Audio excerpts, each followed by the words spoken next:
orbit.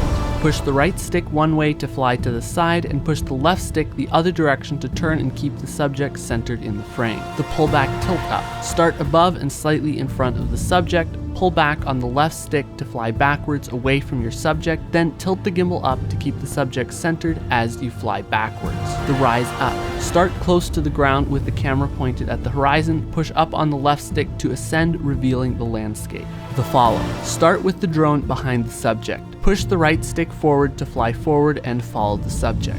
Rocket with a twist. Start directly above the subject with the camera pointed straight down. Push the left stick up to ascend, then push slightly left or right to slowly turn the drone as you ascend.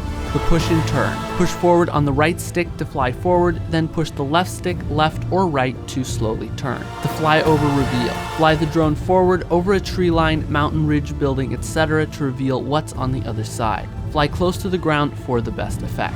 Low and fast. Start with the drone low to the ground and fly forward at a high speed, close to the ground and or between obstacles to create a sense of everything rushing by. The rising orbit. Push the right stick in one direction and the left stick in the opposite direction to create an orbit. Then push up on the left stick to ascend while orbiting the subject. To keep the subject in the center of the frame vertically, tilt the gimbal down. The tilt up reveal. Compose your shot with the camera pointed at the horizon, then tilt the camera down 40 to 60 degrees. Next, push forward on the right stick to fly forward, meanwhile slowly tilting the camera up to reveal the full scene. I've put all of these drone moves into a PDF you can download for free, link is in the description.